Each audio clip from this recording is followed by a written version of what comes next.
Hello, everyone, and welcome to the English version of why you should not join the IDF. I don't know if this YouTube video is going to have an effect on people at all, and now I'm starting to think that this whole thing was a waste of time. But I already put so much time into it that I may as well keep going. So this is the English version, and I first had this idea to try and convince Israeli teens to not join the IDF, and that would, you know, um, stop the genocide in Palestine. But now I think that was a rather dumb idea, and when I move, probably sometime next year, I'm going to put more of my energy into protesting because I think that would be more productive. But where I am right now, there's not really any protests going on, and we are not. Uh, um, I mean, I'm not living in a place where we could even protest like the federal government. Anyways, there's only the local government, and the federal government in the country that I live in doesn't really listen to pro-Palestinian protesters anyways, but when I move countries, I might have a better chance. So this is basically my essay trying to convince Israeli teens not to join the IDF. So if you think that's a dumb thing to do, don't laugh, because I was doing what I could in the circumstances that I'm in, and obviously my tactics are going to switch once I go to a more progressive city and I can actually find other activists and protest. But for now, here is the English version. And I apologize beforehand because I will be probably butchering people's names. Um, and Originally I was going to use a bot voice instead of reading this, so people couldn't, so it would be as anonymous as possible, but I got lazy because it's way more difficult than you would expect to find like a PDF reader that's like free, and I'm just sick of hearing bot voices so much. This is like my fourth time doing this video. Well, the one I already posted in Hebrew, I did that like 3 times, and so I had to use like Google Translate 3 times, and this is like my first time doing the or like second time doing the English version. So I'm sick of bots, and I'm just gonna risk it and use my real voice, and hopefully no one will figure out who I am. Okay, let's get started.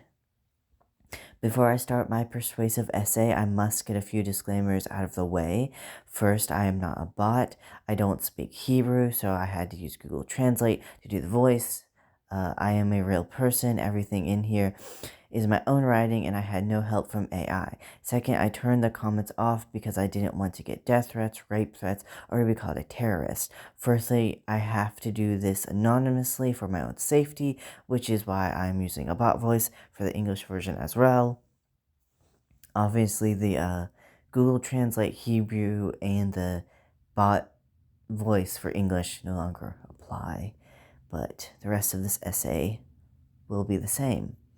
Okay, since this video is aimed at people in Israel, it is only fair that I start with quotes and opinions from people in Israel. These first quotes are from an article called "I Will Not Enlist in an Army Committing Genocide, Meet the Israeli Teens Refusing Netanyahu's War on Gaza" in The Independent by Bell True. I am refusing because my country is committing genocide, and I will not enlist into an army that's committing genocide, says Jonah, a 19-year-old. She later states, the imperative is that we withhold ourselves as a resource from the state. Ido Ilam, 19, says, we cannot stop attacks on the Israeli state as long as we participate in and basically live with the occupation and oppression of millions of Palestinian people. Tal Mitnick, 18, spent 6 months in prison, but still says it was nothing like what the Palestinian prisoners are dealing with. This next batch of quotes comes from an article called Israeli Teen Sentenced to 30 Days in Prison for Refusing to Serve in IDF Shares Release Update in Time by Solsiri Burgara. I believe that slaughter cannot solve slaughter. The criminal attack on Gaza won't solve the atrocious slaughter that Hamas executed. Violence won't solve violence, says Tal Mitnick. My next quotes come from the article The Young Israelis Who Are Risking Prison Time Rather Than Fighting for the IDF in Gaza by Alison Horn of the BBC News.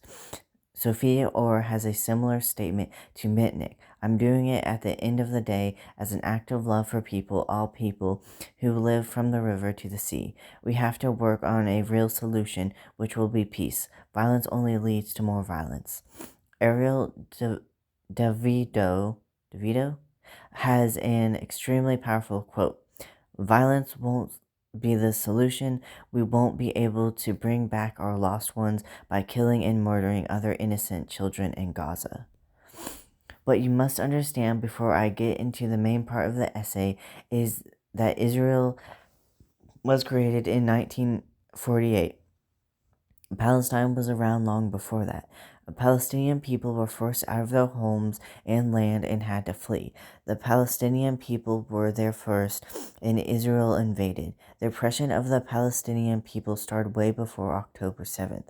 As Marcel Afram puts it in the episode Trans Voices on Gaza by Translash podcast, when asked about waking up on October 7th, quote, I started to violently shake. I think we knew exactly what was going to unfold. I think we have always been waiting for that other shoe to drop.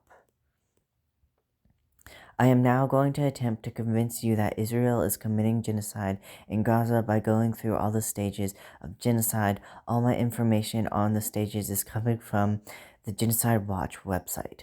The first stage of genocide is classification. This can be done many ways. One is by removing citizenship to deny the group human rights. We know Palestinians cannot get Israeli citizenship and are physically separated from their Israeli neighbors by borders. Israel also controls where Palestinians can go through cameras and military checkpoints. The third stage of genocide is taking away people's rights. Palestinian people must have permits to build a house or water reservoir. Most of the time, they are denied. There will be house raids and arrests over social media posts. In Gaza Strip, people only get electricity part of the day. The Israel minimum wage is 3 times higher than the one in Palestine. In effect, Palestinian people don't have the right to houses, water, electricity, free speech, or a living wage. I could give more examples if you want more. I got these facts from the interview with Amira Hass. What life looked like for Palestinians before October 7th on Jacobin.com.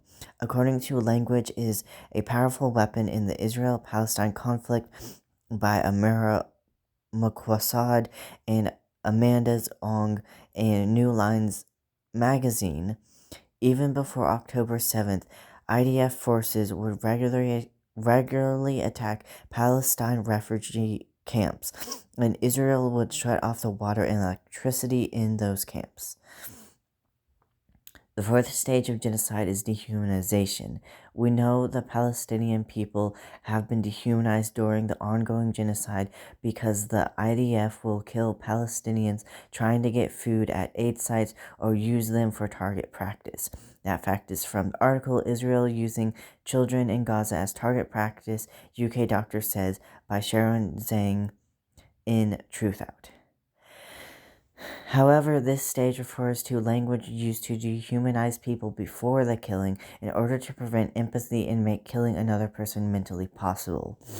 To reference the same Translash podcast from earlier, killing Palestinians before October 7th was called mowing the lawn.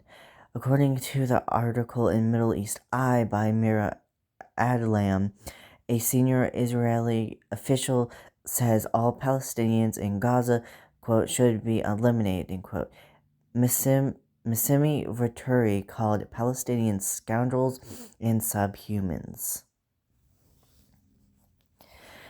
The fifth stage of genocide is organization. Plans are made for genocidal killings. Often secret police are used to spy on people and jail them for speech against the government. According to Fact Sheet, Israeli surveillance and restrictions on Palestinian movement by Institute for Middle East Understanding, Palestinians are one of the most surveilled people in the world.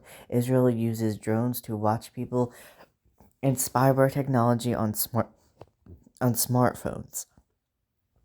How do we know the Israeli government is planning to kill all Palestinian people? Because they have said so themselves. According to the same Middle East Eye article, Nissim Vaturi wants all adults in Gaza to be killed and people released in the ceasefire to be murdered later. According to the Common Dreams article, Israeli MP says it clearly for the world to hear erase all of Gaza from the face of the earth by Julian Conley. Galit Distal has posted on Facebook that all of Gaza should be erased from the earth. I think before I go on to the sixth stage, I should stop here to say any country and any person can do genocide. No one is above it. In the book Becoming Evil, How Ordinary People Commit Mass Murder and Genocide by James Waller, Waller shares the results of mental health tests done on Nazis and concludes there was nothing in their psychology that made them do evil. They had average brains like anyone else. You should never think your country is above genocide. Genocide has been done in Myanmar, China, Russia, Iraq, Syria, Sudan, Republic of the Congo, Rwanda, Bosnia, Turkey, America, Cambodia, Germany, Indonesia, and more. Israel is not so pure to be incapable of genocide because none of us are. The sixth stage is polarization. This stage includes the dominant group passing laws so they have all the power and eroding civil liberties. I would hope by now you can see Israel already has all the power and has already gotten rid of civil liberties for the Palestinian people. Hold on. The seventh stage is preparation. This stage can include calling violence self-defense, saying if we don't kill them, they will kill us, and counter-terrorism. Israel claims this is a war, and what they are doing is attacking Hamas. If that is true, why is Israel shooting people trying to get food? Why are 80% of killed Gazan civilians? Why have 18,500 children been killed? That's from the article, 60,000 Gazans have been killed, 500,000 were children. These are their names. In the Washington Post by Sammy Westwall, Amaya Verde, Julia Lidor, and Hazim Balushia. And I think on today's date, the death toll in Gaza is actually higher. But moving on. Some of those children were as young as 2 years old. According to Becoming Evil, John Milton Shivington, who massacred Shani and Araparo children, babies, and unborn fetuses, said the famous quote, "Nits make lice." Murdering children to prevent them from growing up is part of genocide. If what Israel is doing is justified self-defense for the world to see, why have they killed 241 journalists? Why is the majority of the people they have killed not in Hamas? In background on John Milton Shivington, he was alive during the colonial era in America, and the Shani and Araparo children, babies, and unborn fetuses are indigenous people that he was murdering. So that is the background on that. In the eighth stage of genocide, the oppressed group is separated out because of their national, ethnic, racial, or religious identity. They can be tortured or displaced. They could be put in a famine-struck region and starved. I think it's clear by now Palestinians are singled out because of their nationality and ethnicity. I believe it's general news that there is a famine in Gaza because Israel is blocking aid from getting in and the airdrops are not enough, as well as shooting people trying to get food. So I don't feel like I need a specific source for that. I will go into more detail about the tortured and displaced part because it's not general knowledge. Amnesty International reported Israel/occupied territories, horrifying cases of torture and degrading treatment of Palestinian detainees amid spike in arbitrary arrest. That Palestinian detainees were tortured by being stripped, beaten, kicked, yelled at to die, and in one instance peed on. Amnesty International also reports it has years worth of torture stories before October 7th. Now let's talk about displacement. People in Gaza have been made to evacuate multiple times and then have come back to bombed homes. Anytime one place is determined as a red zone, people must leave or die. Gaza has been determined a war zone, and a mass evacuation to the south of Gaza is underway. With Israeli events looming, Palestinians in Gaza ask when to leave and where to go by Wafa Shurafa, Julia Frankel, and Sally Abo Aldrud. APnews.com. Stage 9 is extermination. This includes bombing hospitals and not differentiating from civilians and combatants. As I've already said, 80% of killed people living in Gaza are civilians. The majority of people in Gaza are not Hamas. The majority are not violent. They are people who just want to keep their families alive. They are mothers, fathers, siblings, friends, workers just like you. You can justify killing them as long as you believe they are terrorists or would-be terrorists. Once you know the truth that the IDF murders innocent children and people's loved ones, there is no justification. Imagine if your country had been ruled by another for almost 100 years. No one in your country had basic freedoms. So one day a group from your country kills thousands of people in the ruling country. Now that ruling country has bombed your home and killed multiple of your family members. You were not part of the group who did it. You have not eaten in days, and when you do eat, it's barely anything. What have you done to deserve this? The last stage is denial. It happens when the genocide is over. This, however, is already happening. Netanyahu denies there is any starvation in Gaza, but we've seen the photos and videos and heard the account from multiple aid workers. Netanyahu's no starvation in Gaza statement contradicts extensive evidence of hunger crisis, PolitiFact. It's already happening because everyone uses the words like conflict and war, but never genocide. We cannot let ourselves erase what is happening before it's even over. Now that I've hopefully proven to you Israel is doing a genocide and hopefully persuaded you against it, how can you stop it? Israel cannot do genocide if they don't have an army. You can take their army away by refusing to join the IDF. People have done mass protests across the world, but it hasn't worked. We need Israelis to stop joining the IDF. The good news is there might be a way to do this and avoid going to jail. According to the New Arab in the article, the Israeli army jailed Itamar Greenberg, a teenager, for refusing Gaza military service. He says he made the right choice. You can claim mental or physical health problems and be exempt from military service. I've read a few articles about exemption, and it seems getting diagnosed with a mental health issue is the easiest out of the options. The Israeli military also does tests to see if the person is a good fit, and if they are not, they will be exempt. One thing they are looking for is the ability to handle stress well. If you're not actually mentally ill, here are some things you need to know about depression that could help you fake it. 1. Depression is not just sadness, it's also hopelessness, anger, and numbness. 2. An anxiety attack has physical symptoms, tight chestedness, thinking you can't breathe, as well as spiraling thoughts. 3. Depression and anxiety typically go together. 4. During your military interview, say you don't handle stress well at all.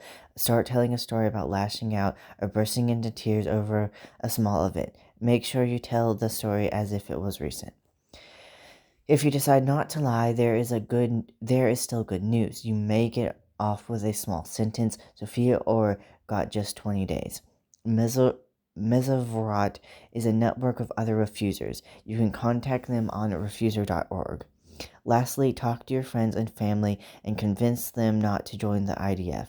Write anonymously about Palestinian rights to combat the propaganda. If you are worried about doing it on social media, you can leave flyers or booklets around your town.